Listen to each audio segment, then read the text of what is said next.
Okay, so now you know a little bit about the product. I want to share with you how teams are using it and the impact it has just on everyday work.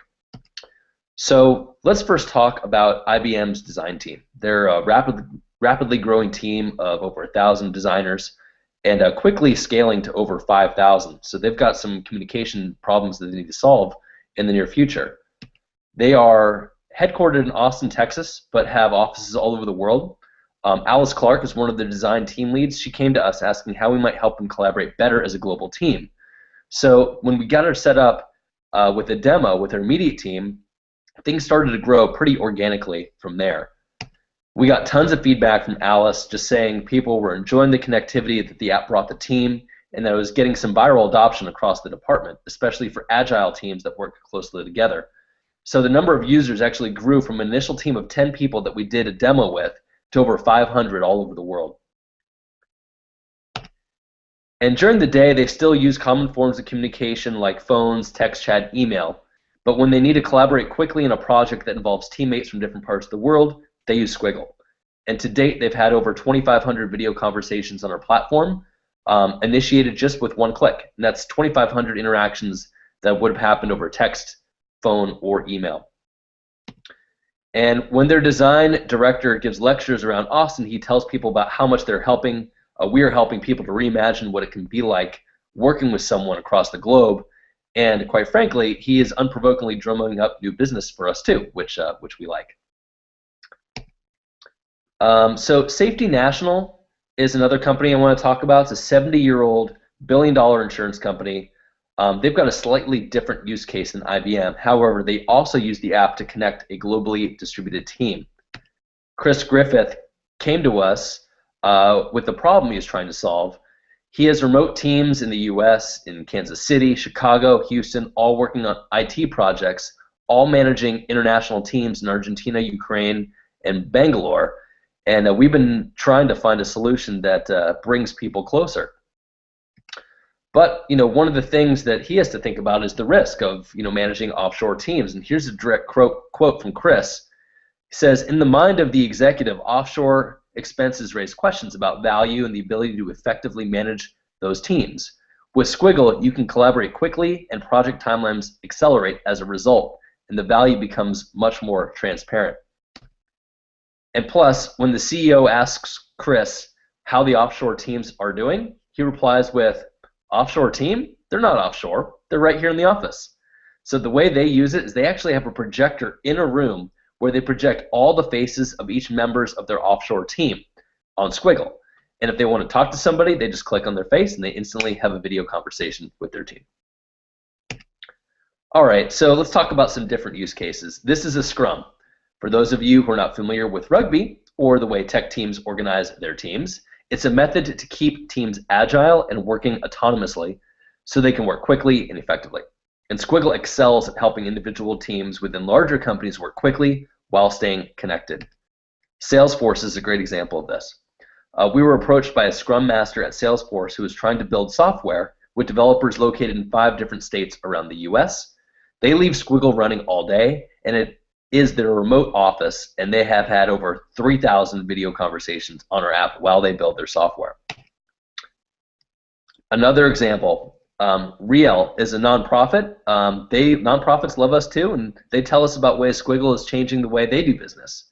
Here's a quote from Riel. They're formerly Homeless International, a nonprofit that battles homelessness all over the globe.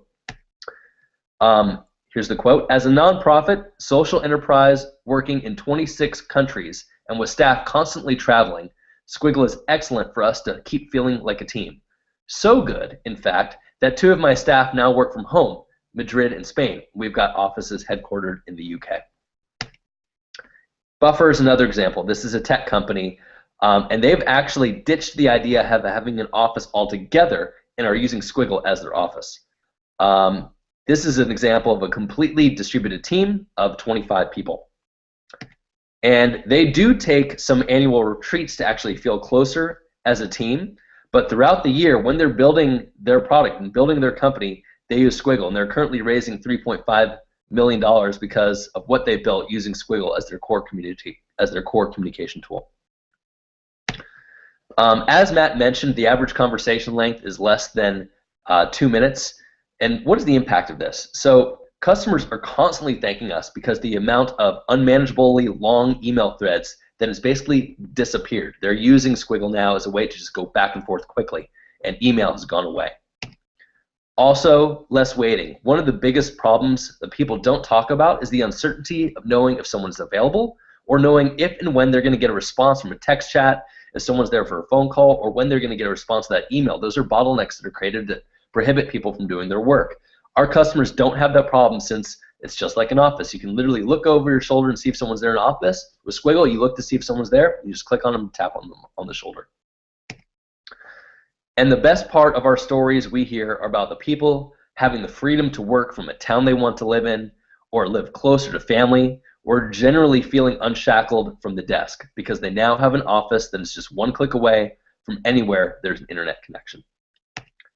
So just want to say thanks again. If you have questions about our customers' experience or specific use cases that you would like to discuss, we're happy to chat about ways Sqwiggle could work for you. Very interesting. Thanks, Michael. Just a couple of questions on the process of adoption. Sure. Can you describe, for example, for IBM? I think you still got your screen share on. Okay, let's stop. We'll come back to. How much does it?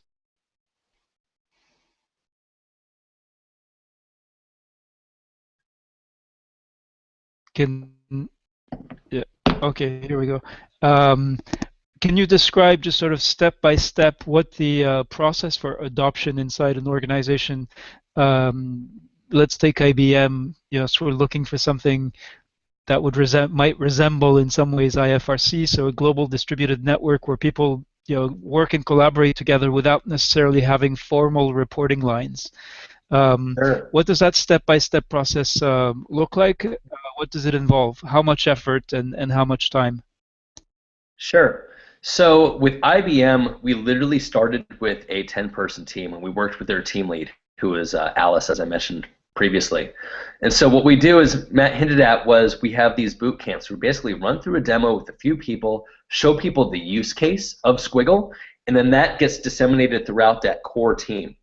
Now, what generally happens with IBM is one person says to another team lead, hey, you got to check out this cool tool, come look at it, and they'll look at it, and then they'll try it with their team. And that process is duplicated, and that was how we got that viral growth. But during that time, we were there to support those teams. So if somebody else wanted to get set up with a boot camp from us, we just hop into their Sqwiggle room and invite them and just do a quick demo with them to get them set up for success. So in an ideal world where we see the best adoption, we've got a core team who likes it, kind of your early adopters, and they say, come try out this tool. They'll set up an appointment with us, and we'll just do a quick demo in the app for those teams and get them set up and duplicate that process. And the demo lasts maybe 15 minutes. So that's really all it takes to get set up. And then we've got testing guidelines that we can send to everybody to make sure they understand the use case of Sqwiggle, to understand how easy it is to get in contact with people. And that's just in an email form that we send out to folks to have a nice testing parameters. So how secure is Sqwiggle? I mean, one of the concerns about using sort of cloud-based software as a service kinds of things in humanitarian work is just this issue of security. Sure. So we have all of our stuff hosted on Amazon secure servers. And for those of you who know about hosting with Amazon, they've got a whole team dedicated to making sure all that stuff is secure.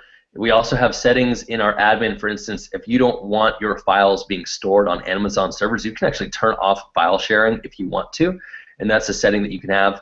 We've got full documentation on all of our security settings, which we'd be happy to send to you. But we take that stuff very seriously.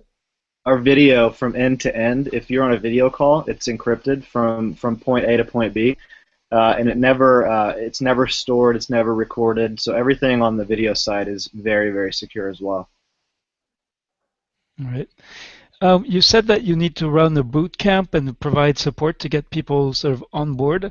One question we had internally was, well, it must be really complicated then, because you sort of want stuff that just works. What's your response to that?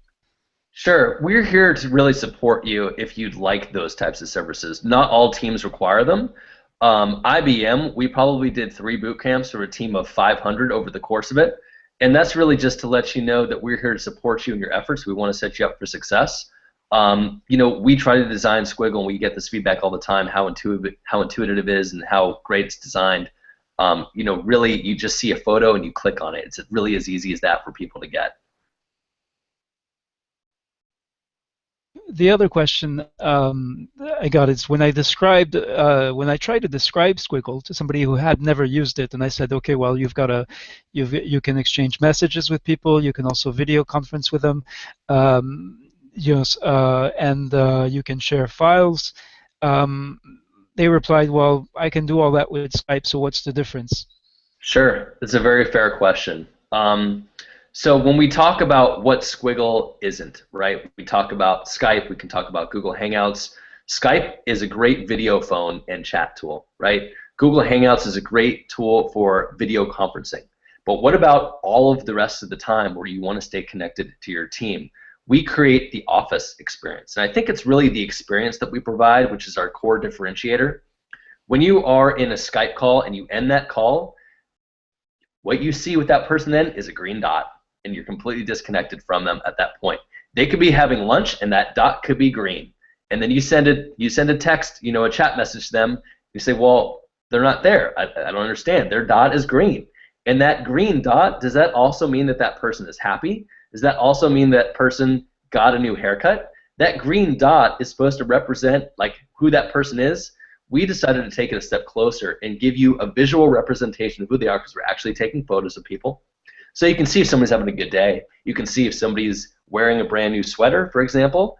And you're leaving it running all day long. So in Skype, if you want to represent the, hey, I can see this person 2 cubicles down, and I want to just go and talk to them, that's a normal interaction. With Skype, a normal action is, hey, are you there? Can we have a quick call? And then you don't know when you're going to get a response, right? And then you have to set up that phone call. With Sqwiggle, all of that goes away because you can actually see if somebody is there. And with our presence detection, knowing if somebody is there, it's either they're in color or they're black and white. So we really try to focus on recreating that experience of, hey, I can see if John is over here 2 cubicles away. I'm going to go over there and ask him a quick question and have a quick back and forth, and then go back to my desk. But if I'm in an office and I go back to my desk, I can still see John over here. He's not just a green dot, right, at his desk. So we really try to focus on the human interaction and the human presence. And the presence factor of like actually seeing your team working together all day and not just being a green dot is actually really powerful. We get those types of feedback all the time about, I feel so much more connected with my team. We're building relationships. We're building kind of play almost at the same time too. I've heard this quote before, and I think it's really powerful. It's, you learn so much more about somebody in 15 minutes of play than you do in a whole week of work. So we designed Sqwiggle to be a fun way to collaborate as well. One final question for me is how do you compare Sqwiggle to Slack? So I've been playing with Slack as well. It's got these really nice integrations with Dropbox, with Hangouts, with all these things. It doesn't seem to have sort of instant-on video conferencing, but it has a number of features that Sqwiggle doesn't. What for you is the correct way to compare these 2 products? Sure. So Sqwiggle excels with our video and our presence. That's our core value that we bring to people, so you can actually see people all the time. We do have customers who use Slack and Sqwiggle at the same time. It just depends what you want for your chat client and what you want for your video. We do have chat that works and does scale. It's just a matter of how robust you want your chat to be. But with Sqwiggle, it's really the video, the photos, the presence that you're going to get with your team. It's not just, like we're discussing with Skype, you're just like a green dot on or off. It gives you presence. Just like this right now, I can see that you just, you smirked a little bit when I said that. You're not going to get that with Slack. And just an anecdote that I've had, like, I can't tell you how many fights that I got in with my ex-girlfriend over chat, or email, because context is lost. You can't see these body, this nonverbal communication. With Sqwiggle, we really try to focus on that human presence, and you're not going to get that with Slack. I'll add a point to that. We really focus on the idea that people at their core want to speak face to face. It's been an assumption that we've been working on since day one. That if given the option in a very, very low friction way to speak one-on-one, like just like this, people will always do that because it's, you know, there's so many little nuanced things psychologically and a lot of information that's transferred just in nonverbal communication, and that's kind of what we're building as our core competency versus Slack. Their core competency is chat. So.